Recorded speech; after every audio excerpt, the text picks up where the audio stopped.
이번 영상은 부모님들께 우리 아이가 학교에서 적응을 잘하고 있는지, 학교 생활을 잘하고 있는지 금방 알아낼 수 있는 3가지 팁을 알려드립니다. 가장 기본되는 것이며 간단한 관찰을 통해서도 아이 상태를 알 수 있습니다. 저학년, 고학년 공통입니다. 첫 번째, 가방 안을 살펴보라입니다. 부모님께서 주간 학습 안내장이나 알림장을 확인하신 다음에요. 교과목이 잘 정리되어 들어가 있는지, 학교 준비물이 잘 챙겨져 있는지 확인해 보세요. 물론 대부분 사물함을 사용하기 때문에 교과서는 대부분 학교에 있지만 숙제를 하거나 필요한 일이 있어서 집으로 가져오는 경우가 있어요. 그럴 때는 다시 학교로 가져가야 되는데 이 교과서가 학교에 있는지 집에 있는지 알 수 없는 경우도 있고요. 또한 매번 가지고 다녀야 될 게 있잖아요. 알림장 같은 경우, 그리고 가정통신문을 넣어야 할 화일 같은 것이 잘 들어가 있는지 한번 보시면 되고요. 필통안을 좀 보세요. 우리 아이가 수업을 할 때 가장 중요한 건 필기구입니다. 연필과 지우개가 필통 안에 잘 깨끗하게 들어가 있는지 그런 것들을 좀 확인해 보시고요. 가방 안을 살펴봤을 때 가정통신문이 마구 구겨져 있어서 꼭 봐야 될 것이 저에게 전달되지 않은 경우도 많아요. 그런 것들도 확인하시고, 그렇게 가져온 것은 써 있는 것도 있지만 오늘 꼭 가져와야 되는, 학교에서 가져와야 되는 그런 가정통신문이 또 없는 경우가 있어요. 그런데 이것은 한 번씩은 실수하고 아이들이기 때문에 있어요. 하지만 그것이 매번 반복된다면 아이의 상태를 확인해 보셔야 합니다. 만약에 이런 경우 고학년이라도 학부모님께 아이를 좀 챙겨주십사 하고 연락을 드리고 합니다. 두 번째는 아이들의 교과서를 확인하라입니다. 예를 들어 교과서에 되어 있는 필기라든지 과목 학습과 관련된 활동이라든지 붙임딱지 이런 것이 교과서에 이제 해놔야 되는 부분이 있거든요. 그런 교과 내용을 면밀히 살펴보세요. 수업 시간 태도를 분명히 알 수 있습니다. 교과서마다 질문에 대답해야 되는 부분이 비어 있다던가, 붙임 활동 딱지가 들어가 있어야 되고 붙여져야 있어야 되는데 되어 있지 않다던가, 교과서가 텅텅 빈 채로 있는 아이들이 있어요. 혹시나 그렇게 하고 있는지 아닌지 살펴보시면 돼요.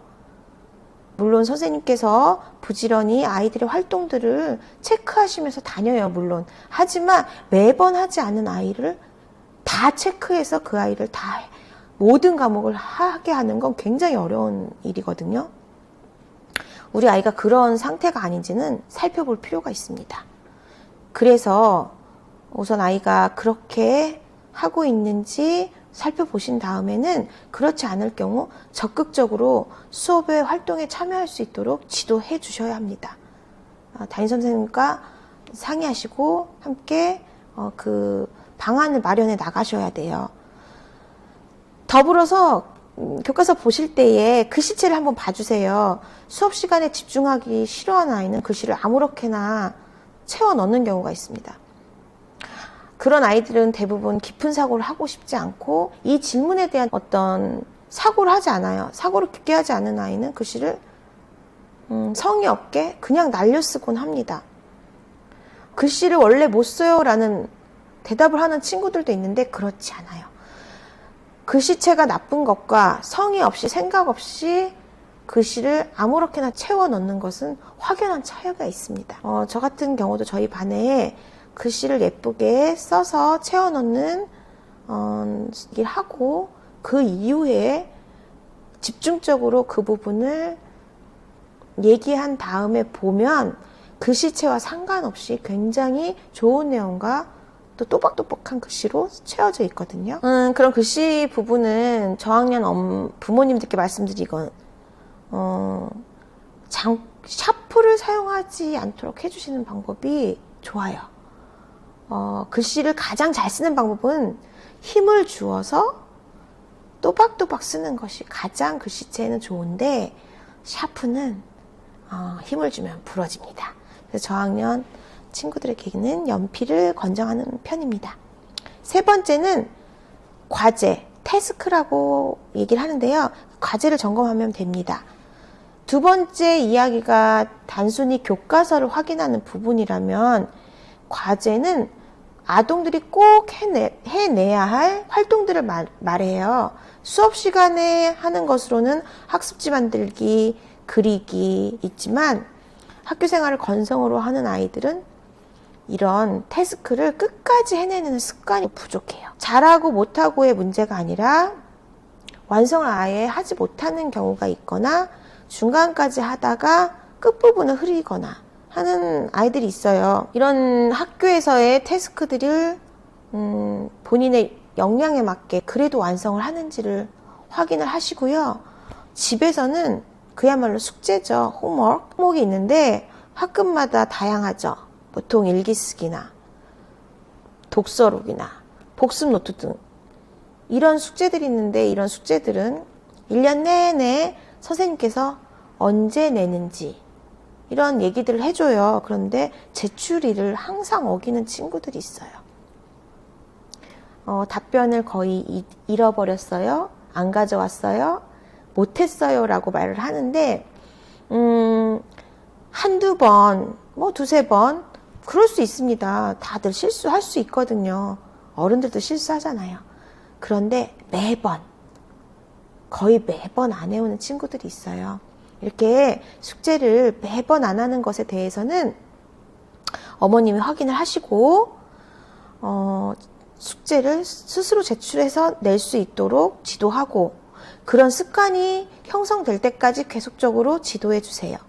그리고 담임 선생님과 상담을 할 때 우리 아이가 이런 활동들을 잘해서 제출을 잘하고 있는지 물어보는 것도 아이들의 상태를 알 수 있는 좋은 방법입니다.